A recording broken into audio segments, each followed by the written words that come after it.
സോഫിക്കൊന്നും ഓർമ്മയില്ലെന്ന് ഭർത്താവായ നീയല്ലേ പറയുന്നത്? അത് ഞങ്ങൾ കൂടി ബോധ്യപ്പെടണം. ഞങ്ങൾ അവളെ കാണും. ഞങ്ങൾക്കറിയേണ്ട കാര്യങ്ങൾ ചോദിക്കുകയും ചെയ്യും. സാറേ പ്ലീസ്, ഞാൻ പറയുന്ന കാര്യം ആദ്യം നിങ്ങൾ വിശ്വസിക്കുക. ഞങ്ങളുടെ ഡ്യൂട്ടി തടസ്സപ്പെടുത്തിയാലുള്ള ശിക്ഷ എന്താണെന്നറിയാലോ. വെറുതെ പ്രശ്നം വഷളാക്കരുത്. വാ, മാറിയേക്ക്.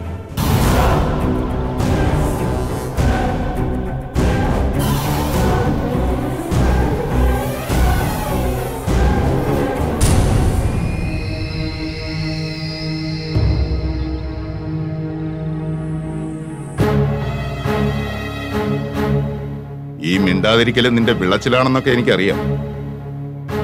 മര്യാദയ്ക്ക് സത്യം പറഞ്ഞോ. ജെയിംസിന്റെ ബോഡി നീ എന്ത് ചെയ്തു? എവിടെയാ നീ അത് കുഴിച്ചിട്ടിരിക്കുന്നത്? പറയടി,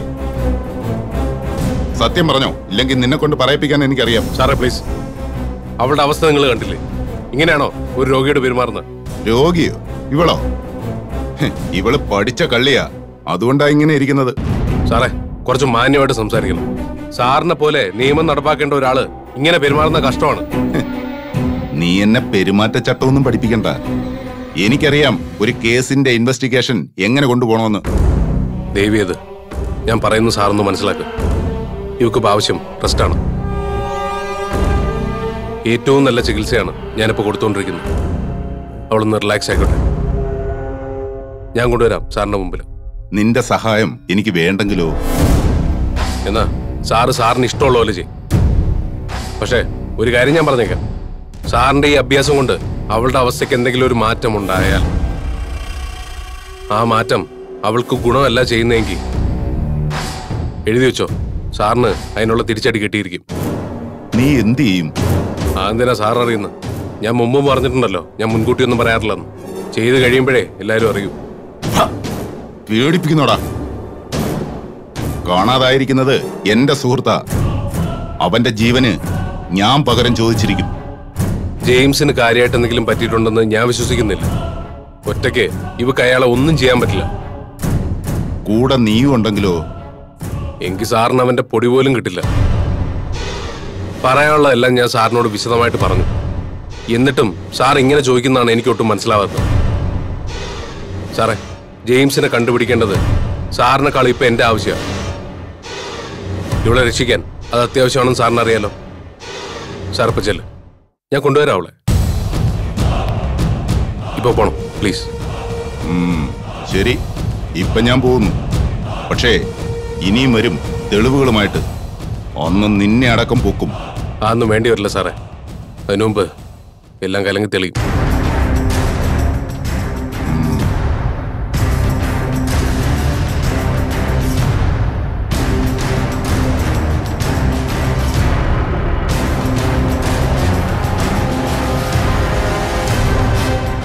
സോഫി, നീ ഒന്നും കാണുന്നില്ലേ?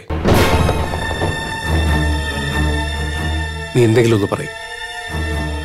സോഫി, ഞാൻ നേരത്തെ പറഞ്ഞില്ലേ, നിനക്കൊരു പ്രശ്നമില്ല. ജെയിംസ് നിന്നെ തൊട്ടിട്ട് പോലുമില്ല. നീ എല്ലാ അർത്ഥത്തിലും എന്റെ മാത്രം സോഫി, എന്നെ മാത്രം. നീ എന്തെങ്കിലും ഒന്ന് പറയും സോഫി.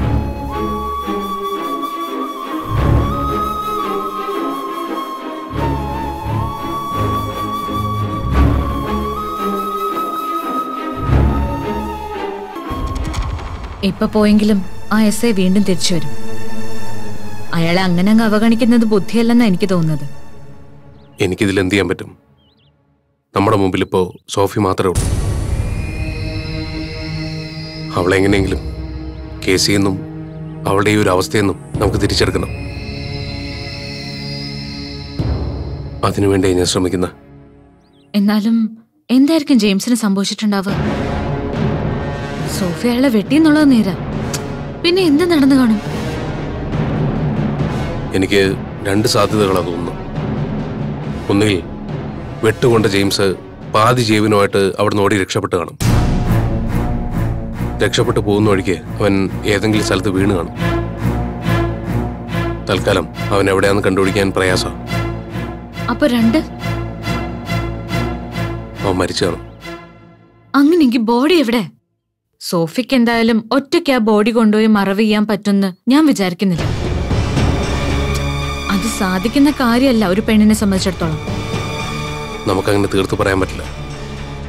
നീയും സോഫിയുടെ അവസ്ഥ കണ്ടല്ലേ? അവളിപ്പോ വല്ലാത്തൊരവസ്ഥയിലൂടെ കടന്നു പോകുന്നു.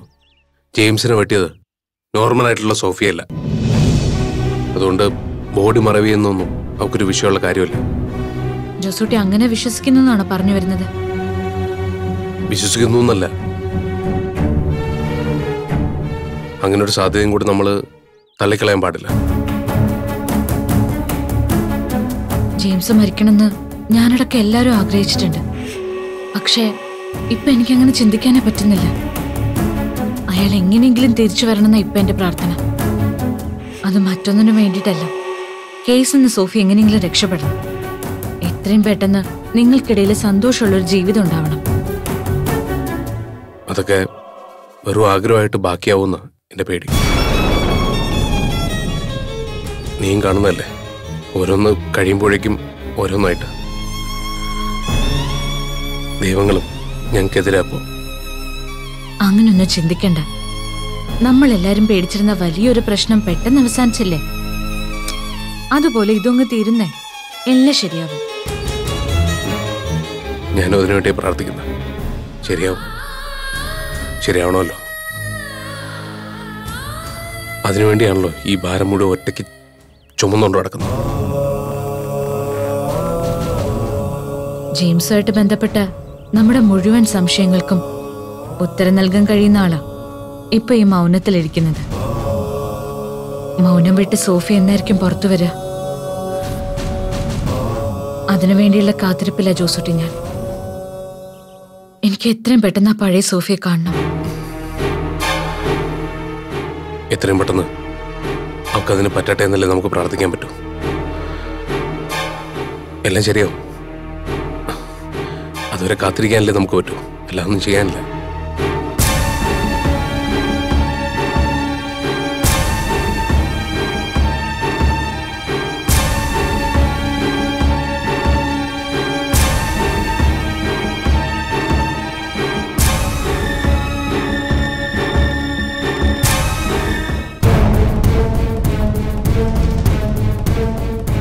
ആ ബോഡി കണ്ടുപിടിക്കണം, അതാണ് പ്രധാനം. ശരി സാർ. സാർ, മരിച്ചിട്ടില്ലെങ്കിൽ ബോഡി എങ്ങനെ കണ്ടുപിടിക്കും? മരിച്ചിരിക്കാനാ സാധ്യത. ജെയിംസിനെ സോഫി വെട്ടിക്കൊന്നു. എങ്കിൽ ബോഡി ഇവിടെ എവിടെയെങ്കിലും കാണണമല്ലോ. അതെവിടെ? വിശദമായിട്ട് നോക്കണം. അങ്ങോട്ട് പോ. സർ, നിങ്ങൾ ഇങ്ങോട്ട് പോ. ആ ബോഡി കുട്ടി മറവ് ചെയ്തിട്ടുണ്ടാവും. കുട്ടി? അവള് കുട്ടിയൊന്നുമല്ല, പഠിച്ച കള്ളിയാ. മിണ്ടായിരിക്കുന്ന എന്താണെന്നറിയോ? ഞങ്ങളൊന്നും ചോദിക്കാതിരിക്കാനാ. അവൾക്കറിയാം എല്ലാം. ബോഡി എവിടെ ഉണ്ടെന്നും സകലതും. സാർ, ഇവിടെ രക്തത്തിന്റെ പാട് കൂടുതലാ. ബോഡി വലിച്ചഴിച്ചു കൊണ്ടുപോയതുപോലെ തോന്നുന്നു. അങ്ങനെയാണെങ്കിൽ കുറച്ച് ദൂരെ എവിടെങ്കിലും കൊണ്ടുപോയി മറവ് ചെയ്തതായിരിക്കും. ചിലപ്പോ പുറത്തു നിന്നുള്ളവരുടെ സഹായം കിട്ടിക്കാണോ?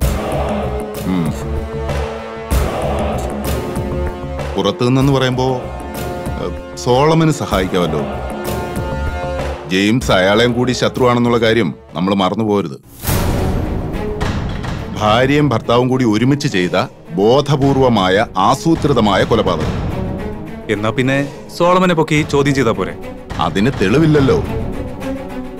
അവനെ പൂട്ടുമ്പോ മതിയായ പ്രൂഫിന്റെ സഹായത്തോടു കൂടി വേണം പൂട്ടാൻ. ഇല്ലെങ്കിൽ കോടതിയിൽ നിന്ന് ജാമ്യം നേടി പുഷ്പം പോലെ അവനിങ്ങി പുറത്തിറങ്ങി പോരും. തെളിവ് കിട്ടുക എന്ന് പറയുമ്പോ അത് ബോഡി കിട്ടാതെ ബുദ്ധിമുട്ടായിരിക്കും സർ. ഈ കേസിലെ പ്രധാന തെളിവ് ആ ബോഡി ആയിരിക്കും. രണ്ട് രീതിയിൽ ഈ കേസിനെ സമീപിക്കാം. ഒന്നുകിൽ തെളിവിന്റെ അടിസ്ഥാനത്തിൽ മുന്നോട്ട് പോവാം, അല്ലെങ്കിൽ സംശയം തോന്നുന്നവരെയൊക്കെ ചോദ്യം ചെയ്ത് തെളിവ് കണ്ടെത്താം. ഇതിലേത് വേണമെന്ന് മാത്രം തീരുമാനിച്ചാൽ മതി. ഞാൻ രണ്ടിനും റെഡിയാ.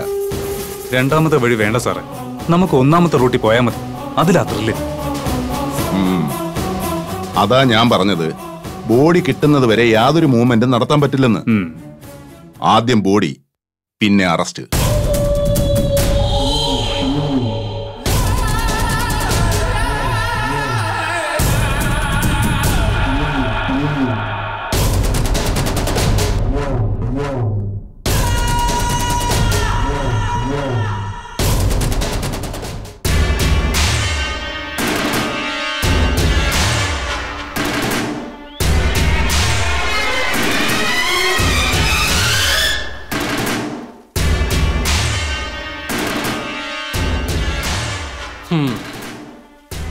ഇങ്ങോട്ട് പോരുമ്പോ എന്തൊക്കെ പ്രതീക്ഷകളായിരുന്നു, എല്ലാം തീർന്നു. ഞാൻ ഇച്ചായനോട് പറഞ്ഞതാ ചതി ഉണ്ടാവുന്നു. കേൾക്കാത്തത് ഇപ്പൊ എന്റെ തെറ്റാണോ? പോയപ്പോ ആർക്ക് പോയി? നമുക്ക് പോയി. അതെ, ബോഡി കണ്ടെടുത്തിട്ടൊന്നും ഇല്ലല്ലോ. അതുകൊണ്ട് എനിക്ക് പ്രതീക്ഷയുണ്ട്. മുറിച്ചിട്ട മുറികൂട് നേനവ എന്റെ ഇച്ചായൻ, എന്റെ അപ്പന്റെ തനി സ്വരൂപം. നിന്റെ അപ്പ ഒരു വശം തളർന്ന് എത്ര കാലം കിടന്നു എന്നാ പറഞ്ഞേ? കളിയാക്കൊന്നും വേണ്ട. വീഴുന്നവരെ എന്റെ അപ്പം പുലിയായിരുന്നു. എന്റെ ആലിസെ, അന്വേഷിക്കാൻ പോയ പോലീസുകാരനുമായിട്ട് ഞാൻ സംസാരിച്ചിരുന്നു. അയാള് പറഞ്ഞത് വിശ്വസിക്കാമെങ്കിൽ ജെയിംസ് രക്ഷപ്പെടാനുള്ള സാധ്യത വളരെ കുറവാ. ഒരു ഭ്രാന്തിയെ പോലെ അവള് വെട്ടിയത് തലങ്ങും വിലങ്ങും. എന്റെ ഇച്ചായനെ കൊല്ലാൻ ശ്രമിച്ച അവക്ക് ഒരു കാലത്തും ഗതി കിട്ടില്ല. വെറുതെയല്ല ഒരു ബൊമ്മയെ പോലെ ഇപ്പൊ മിണ്ടാതിരിക്കുന്നത്. ഓർമ്മ മുഴുവൻ പോയി അവളെ ഇനി എന്തിനു കൊള്ളാം? അതൊക്കെ ചികിത്സിച്ചാ മാറും. മാറും മാറും, നമുക്ക് കാണാം. മാറുകയോ മാറാതിരിക്കോ ചെയ്യട്ടെ, നമുക്ക് നമ്മുടെ കാര്യം ചിന്തിക്കാം. അളിയൻ വന്നില്ലെങ്കിൽ എങ്ങനെ, വന്നാലെങ്ങനെ? അതൊക്കെ ആലോചിക്കാൻ വരട്ടെ. ആദ്യം ഈ പ്രശ്നം എവിടെ വരെ എത്തുമെന്ന് നോക്കാം. എവിടം വരെ എത്താൻ?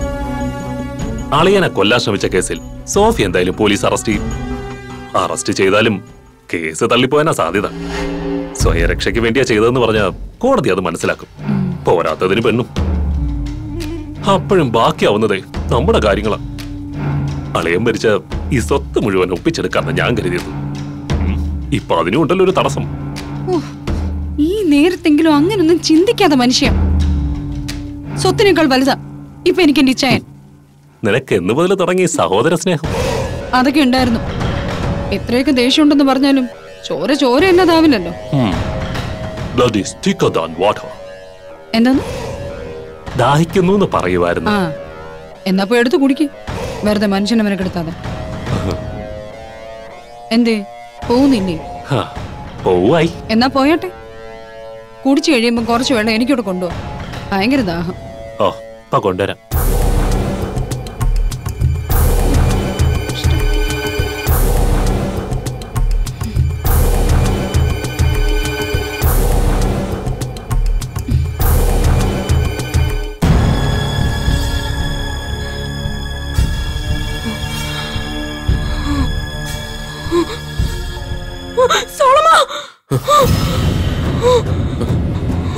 സോഫി, എനിക്കെന്താ പറ്റിയത്? ഞാനിപ്പോ എവിടെയാ? ഇത് നമ്മുടെ വീട്ടിലല്ലേ? നമ്മുടെ വീടാ അത്. ഞാനൊരു സ്വപ്നം കണ്ടു. ജെയിംസ്, നീ അതിനെ കുറിച്ചൊന്നും ഇനി ഓർക്കണ്ട സോഫി. നീ എല്ലാം മറക്കണം. ജെയിംസ്, അയാളെ ഞാൻ വെട്ടിയല്ലേ? അതൊന്നും ഇനി ഓർക്കണ്ട. കത്തി കണ്ടപ്പോ അയാൾ പേടിച്ചു. അപ്പൊ അയാൾ എന്നോട് പറയാ അയാൾ എന്നെ തൊട്ടിട്ട് പോലും ഇല്ലാന്ന്. സത്യാണോ സോളമ? എനിക്കൊന്നും സംഭവിച്ചില്ലേ? ഇല്ല. ജെയിംസ് ഇതുവരെ പറഞ്ഞത് മുഴുവൻ കള്ളമായിരുന്നെങ്കിലും അവൻ അവസാനം പറഞ്ഞത് സത്യമായിരുന്നു.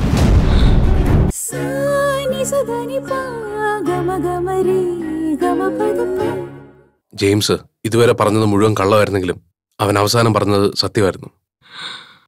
മറ്റൊരു രീതിയിൽ അവന് നിന്നെ തൊടാൻ പോലും കഴിഞ്ഞിട്ടില്ല. അപ്പൊ ഒന്ന് ആലിസ് വന്ന് പറഞ്ഞതോ ട്രീസിയുടെ പെണ്ണ് കാണാനില്ലെന്ന്?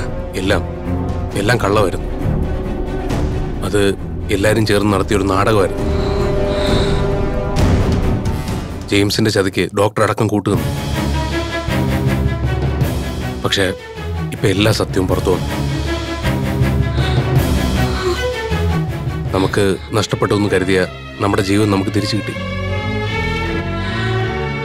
അപ്പൊ ഞാൻ കൊല്ലാൻ നോക്കിയത് നിരപരാധിയായ ജെയിംസിനായിരുന്നോ? സോഫി, അവൻ എങ്ങനെ നിരപരാധിയാവും? അവൻ എല്ലാരും പറ്റിക്കാൻ നോക്കുമായിരുന്നില്ലേ? അവന് കിട്ടേണ്ടത് കിട്ടി. അതവന് കിട്ടേണ്ടതായിരുന്നു. എനിക്കൊന്നും ഓർമ്മയില്ലായിരുന്നു. ഇങ്ങനൊരു ജീവിതം അത് തിരിച്ചു കിട്ടുമെന്ന് സ്വപ്നത്തിൽ പോലും ഞാൻ കരുതിയില്ല. എല്ലാം ദൈവാനുഗ്രഹം. നിന്നെ ഇങ്ങോട്ട് കൊണ്ടുവരുമ്പോ എനിക്കൊരു ഉറപ്പുമില്ലായിരുന്നു നീ എത്രയും പെട്ടെന്ന് ജീവിതത്തിലേക്ക് തിരിച്ചു വരുമെന്ന്. അത്ഭുതമാണ് നമ്മുടെ ജീവിതത്തിൽ സംഭവിച്ചുകൊണ്ടിരിക്കുന്നത്. കർത്താവിന്റെ ഓരോ തീരുമാനങ്ങൾ ഇപ്പൊ അതൊക്കെ മാറി. ഇനി നമ്മുടെ ജീവിതം നമുക്ക് മാത്രം അവകാശപ്പെട്ടതാ. എനിക്ക് നിനക്ക് മാത്രം. നന്ദിയുണ്ട് സോളമോ. സോളമൻ കാണിച്ച പക്വത അതില്ലായിരുന്നെങ്കിൽ ഇങ്ങനെയൊന്നും ആയി തീരില്ലായിരുന്നു.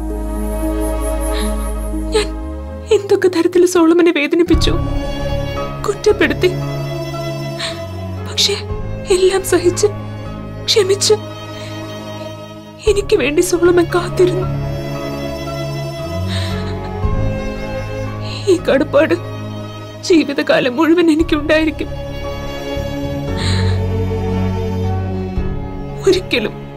ഇനി ഒരിക്കലും ഞാൻ സോളമനെ സംശയിക്കില്ല. ഒന്നുമില്ല.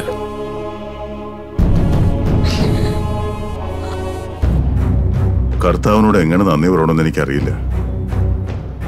നിന്റെ ഫോൺ വന്നപ്പോ എനിക്ക് തോന്നിയ സന്തോഷം അത് ഇതിനു മുമ്പ് ജീവിതത്തിൽ ഒരിക്കലും ഞാൻ അനുഭവിച്ചിട്ടില്ല സോളമ. നിന്നെ സോഫിയും ദൈവം കാത്തു. കർത്താവ് അരിഷ്ട അവളുടെ നേരത്തെ ഉള്ള ഒരു അവസ്ഥ കണ്ടപ്പോൾ എല്ലാം നഷ്ടപ്പെട്ടു എന്നുള്ള ചിന്തയിലായിരുന്നു ഞാൻ. അതെല്ലാം ഇപ്പോൾ മാറി. ഇനി ആ കേസും കൂടി ഒന്ന് തീർക്കണം. അത് ഞാൻ നോക്കിക്കോളാം. കാശ് കൊടുത്തിട്ടാണെങ്കിലും അത് തേച്ചു മാച്ച് കളയും. അത്ര പെട്ടെന്നൊന്നും അതിന് പറ്റുമെന്ന് എനിക്ക് തോന്നുന്നില്ല. ജെയിംസിന്റെ സുഹൃത്തല്ലേ ആ എസ് ഐ? ജെയിംസ് കത്തില്ലേ? ഇനി എന്ത് സുഹൃത്ത്? കാശിന് മുമ്പിലും അറിയാത്ത സൗഹൃദം വല്ലതുണ്ടോ? ദുട്ട് കൊടുത്താൽ ഇവനെ പോലുള്ള ചില പോലീസുകാര് നമ്മൾ പറയുന്നത് ചെയ്തു തരും. അവന്റെ ബോഡി ഇതുവരെയും കിട്ടിയിട്ടില്ല. ഒരു കണക്കിന് അത് നമുക്കാ ഗുണം ചെയ്യുന്നത്. അവൻ മരിച്ചു എന്ന് തീർത്ത് അവർക്ക് പറയാനും പറ്റില്ല. അവൻ മരിച്ചു അങ്ങനെ വിശ്വസിക്കാനാ എനിക്കിഷ്ടം. ഉള്ളത് പറയാലോ സോളമ. എനിക്ക് സോഫിയോട് ബഹുമാനം തോന്നുന്നു. അവളുടെ മാനത്തിന് വില പറഞ്ഞ അവനെ ഇങ്ങനെയൊക്കെ തന്നെ ചെയ്യേണ്ടത്. അവൻ അർഹിച്ചതാ കിട്ടിയത്. പക്ഷെ അവൻ സത്യത്തിലൊന്നും ചെയ്തിട്ടില്ലല്ലോ.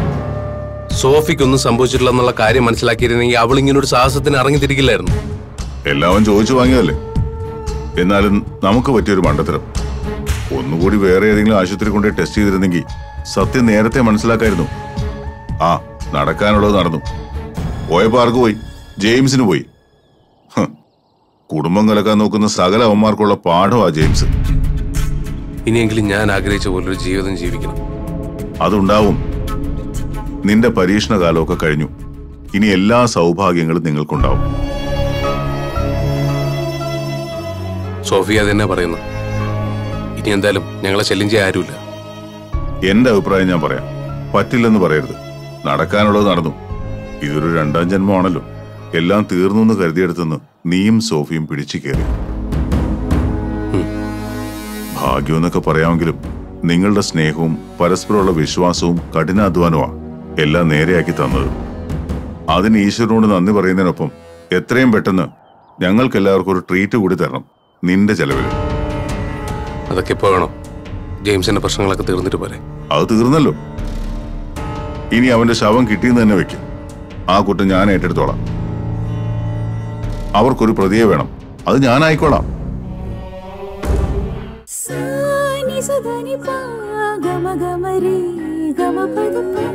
അവർക്കൊരു പ്രതിയെ വേണം. അത് ഞാനായിക്കോളാം. അതൊന്നും വേണ്ടി വരില്ല. ജെയിംസ് മരിച്ചു എന്ന് ഞാൻ എപ്പോഴും വിശ്വസിക്കുന്നില്ല. മരിച്ചിരുന്നെങ്കിൽ ആ പരിസരത്തുനിന്ന് ബോഡി കിട്ടിയേനെ.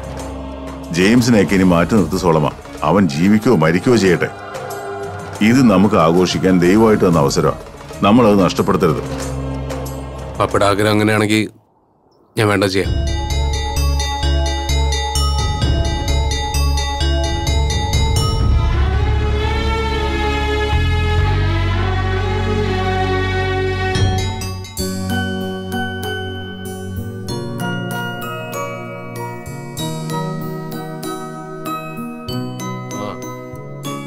ഇല്ല കേശോട്ടാ, ഇപ്പോഴത്തെ ഒരു സാഹചര്യത്തിൽ ഉടനെ അങ്ങോട്ട് എന്തായാലും വരാൻ പറ്റില്ല. അതാ എന്തെങ്കിലും ചെയ്യും. ജോസുട്ടി, ശരി ശരി, ഞാൻ വിളിക്കാം. എന്റെ വക ഒരു ചെറിയ സമ്മാനം, ഒരു കേക്ക്. പുതിയ ജീവിതം തുടങ്ങല്ലേ, അതിനിത്തിരി മധുരം ആയിക്കോട്ടെ. അതെ, സോഫി മുകളിലുണ്ട്, അവക്ക് കൊടുക്കുന്ന നല്ലത്. നമുക്കിത് ഇപ്പൊ തന്നെ മുറിക്കാം. ഞാനും വിചാരിച്ചതാ ഇതുപോലെ എന്തെങ്കിലും ചെയ്യണമെന്ന്. സോഫി, സോഫി മോളെ, രാവിലെ തന്നെ പോയി കേക്കൊക്കെ മേടിച്ചോ? ദേ ട്രീസ് കേക്ക് കൊണ്ട് വന്നിരിക്കുന്നു. വാ വാ.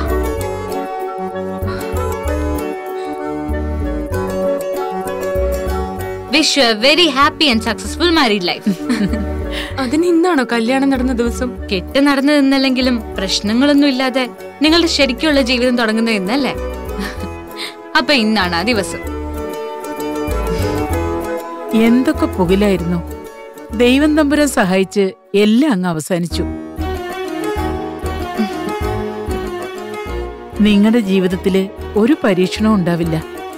എന്താണോ നിങ്ങൾ ആഗ്രഹിച്ചത് അങ്ങനൊരു ജീവിതം കിട്ടും. ജോസൂട്ടിയും സോഫിയും മുന്തിരിത്തോട്ടങ്ങളും മഞ്ഞും മഴയും ഇനി നിങ്ങളുടെ ദിവസങ്ങളാ വരാൻ പോകുന്നത്. ഞങ്ങളെ കമ്പത്തേക്ക് വിട്ട് രക്ഷപ്പെടാന്ന് വിചാരിക്കണ്ട ട്രീസ. മുടങ്ങിപ്പോയിന്ന് ട്രീസ കരുതിയ കല്യാണം ഉടനെ നടക്കും. ആ ചെറുക്കന്റെ വീട്ടുകാരുമായിട്ട് സോളമൻ സംസാരിച്ചിരുന്നു. അവരുടെ തെറ്റിദ്ധാരണ മുഴുവനും മാറി. അടുത്ത ആഴ്ച വാക്ക് പറഞ്ഞുറപ്പിക്കാൻ അവരിങ്ങോട്ട് വരാന്നാ പറഞ്ഞിരിക്കുന്നത്. ഈശോയെ, ഇതിനിടയ്ക്ക് അങ്ങനെ ചില കാര്യങ്ങൾ നടന്നോ? സത്യം പറഞ്ഞ കല്യാണക്കാരി ഞാൻ മറന്നായിരുന്നു. ഇനി ഓർത്താ മതി, 1 മാസത്തിനുള്ളിൽ കെട്ട് നടത്തണം. അത് വേണോ? വേണം. ഒരു കാര്യം ഞാൻ വ്യക്തമായിട്ട് പറഞ്ഞേക്കാം. കെട്ടുകഴിഞ്ഞ 2 പാർട്ടിയും അവർക്ക് തോന്നിയ പോലെ അങ്ങ് ഇറങ്ങിപ്പോയേക്കരുത്. ഈ വീട് അടച്ചിടാൻ ഞാൻ സമ്മതിക്കില്ല. മമ്മ ഞങ്ങളുടെ കൂടെ കമ്പത്തേക്ക് വന്നാ മതിയല്ലോ. അതൊന്നോ 2 ദിവസം, ഏറിയ ഒരാഴ്ച, അതിൽ കൂടുതൽ എങ്ങും ഞാൻ നിൽക്കില്ല. ഈ വീട് ഞാനുമായിട്ടുള്ള ബന്ധം എന്താണെന്ന് ജോസൂട്ടിക്ക് നന്നായിട്ട് അറിയാം. അതൊന്നും മറക്കാൻ എനിക്ക് പറ്റില്ല. ഇനി കരയാൻ നിൽക്കില്ലേ? പപ്പയെ കുറിച്ചോർത്ത് ഈ ഒരു ദിവസത്തിന്റെ സന്തോഷം കളയാൻ നിൽക്കണ്ട. ഞങ്ങൾ ഒരിടത്തും പോകുന്നില്ല. ഞങ്ങൾ ഇവിടെ തന്നെ കാണും. അമ്മ തോട്ടത്തിൽ പോയാലും ആഴ്ചയിൽ ഒരിക്കൽ ഞങ്ങൾ ഇങ്ങോട്ട് വന്നോളാം, പോരെ? ആ ഒരു ഉറപ്പ് കിട്ടിയാ മതി. എന്ന കേക്ക് മുറിക്കുമ്പോളെ